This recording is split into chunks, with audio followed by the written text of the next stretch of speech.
Hello my friends and welcome to this new episode of Self-Development. The topic of today's video is going to be how to deal with rejection. Last weekend I watched a movie about a very famous Soviet inventor called Mikhail Kalashnikov. And I found this movie extremely interesting from a self-development perspective, but also about how to deal with rejection. And that is exactly what I want to share with you today. You will see by the end of this video you will never fear rejection again, and rejection will never hurt you again. Let's dive in. Before getting started, please hit the subscribe button down there to never miss a new video and activate the notification bell to increase your wealth of mind every single week.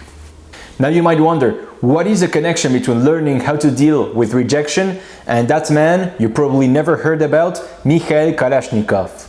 Well, Mr. Kalashnikov had an enormous amount of success, and one of the reasons why is because he learned how to deal with rejection.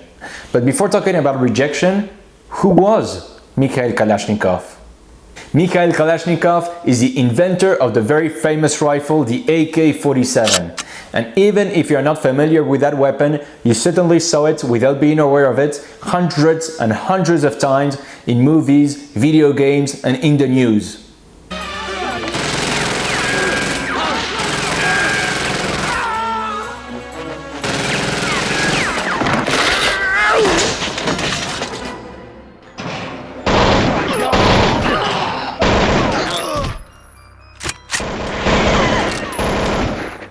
It's the world's most popular assault rifle, a weapon all fighters love. An elegantly simple 9-pound amalgamation of forged steel and plywood. It doesn't break, jam, or overheat. It will shoot whether it's covered in mud or filled with sand. It is estimated that 100 million AK-47s were manufactured, so we can talk about enormous success. And what makes Mr. Kalashnikov an even more interesting case study is that he had to face very hard conditions. He really came from the ground zero of the social scale, but despite that fact, he could reach amazing success and celebrity. I just said that Mr. Kalashnikov had to face very difficult conditions. And to give you an idea, he is born in 1919 in a poor peasant family with 18 siblings in the Russian Empire. And to be more precise, he is born in a region called Altai, a region with beautiful sceneries, but that is very isolated and very poor. And later on down the road, people used to make fun of him, calling him a peasant. Not very brilliant, is it? And to make matters even worse, when he was only 11 years old, the family farm was confiscated by the communists, and they were all deported to another region called the Tomsk Oblast, another very isolated region. And when he was only 12 years old, he dropped out of school and he didn't finish primary school. Another thing that people used to make fun of him. But then, how is it possible that the primary school dropout could become one of the most successful inventors in his country? Well, Mikhail Kalashnikov made that possible because he had 3 character traits. Number 1, he was extremely resilient. Number 2, he had a complete absence of limiting beliefs. And number 3, most important of all, he faced rejection like a champion. And that is exactly what we're going to see in this video. I think that what contributed the most to Mr. Kalashnikov's success is his amazing capacity to deal and recover from rejection. And believe me, he was rejected quite a number of times.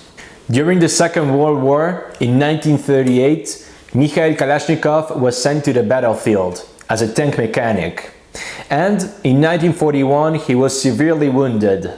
Not very good news. But that was an opportunity in disguise. That was an opportunity because he was given a lot of free time. And during that free time he observed that the Soviet weapons could greatly be improved to better combat the Nazis. And he was passionate about firearms since he was a kid, and he learned a great deal about weapons by himself. And at that moment, when he was lying in bed in hospital, he decided that he was going to create a new rifle for the Soviet army. And that's what he did. He created his first rifle, and it generated a lot of interest. Even high-ranking officials in the army were interested by that weapon, and the weapon was even sent to Moscow to receive some tests. Maybe it was even going to be adopted by the army. and it was rejected. Yeah. Most people would have given up at that point, but not Kalashnikov. Despite the fact that he was rejected this time and rejected many other times after that, he kept going and going. How can you do this? How can you do to not let rejection destroy you? Many people are terrified by rejection and they are completely devastated each time they get rejected. And the main reason why is that we have very false and disempowering beliefs about rejection. It doesn't matter whether you get rejected for a job, or a person you're romantically interested in rejects you, or an investor rejects your business idea, or a prospect rejects your product. One thing you have to understand is that rejection does not happen only to losers. Many people think, and I used to think that myself too, that rejections happen only to losers. That if you get rejected, you are a loser. But no. The reality is, rejection happens even to the most successful people. I will tell you even more, rejection is a necessary part of the process. A loser is not somebody who gets rejected. A loser is somebody who doesn't even try, or who gets rejected and gives up. That is a loser. When you fail in something or get rejected and keep going no matter what, you are not a loser. You are the exact opposite. You just got delayed and learned something valuable in the process. If you ask high quality questions such as, why did I get rejected?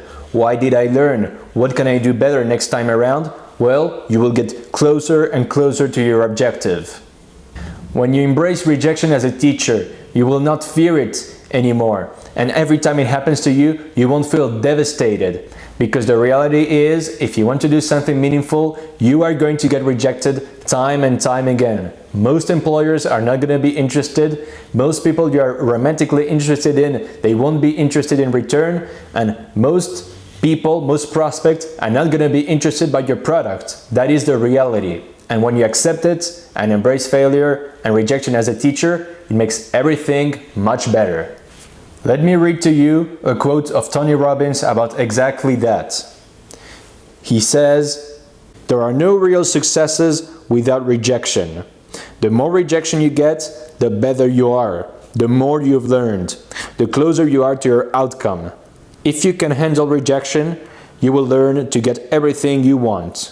Coming back to our Soviet friend Kalashnikov, when his first prototype was rejected, he didn't give up. And he didn't take it personally either. He knew that they were rejecting his rifle. They were not rejecting him as a person. So he decided to learn from the rejection and make his rifle even better. And don't get me wrong, he was rejected many times afterwards. Think about that. He submitted his first prototype in 1941. And the first time they accepted one of his prototypes, it was 1947. And they accepted, for instance, the AK-47. Think about it. It took him 6 years to finally have a prototype accepted. And that is a perfect transition to the next subject, resilience. The second lesson we can learn from Mikhail Kalashnikov is be resilient. Resilience is a capacity to recover quickly from difficulties or tough times. In that specific case, to recover quickly from rejection. There are two ways to build resilience. The first one is to change your beliefs about failure and rejection, as we saw earlier. The second way to build resilience is to do something you are really passionate about. Why? Because if you work on a project you really dig, you will be willing to put up the extra effort. You will be willing to put your head down when things become difficult. On the other hand, if you work on something you're not really that into, that you just feel meh, well, you will not be willing to put up that effort and you will just give up. Plus, when he was developing his first prototype, his country was at war with the Nazis. He had a powerful why. He had assigned a meaning to his project. He had assigned a meaning to develop a rifle. Everything ends up being connected.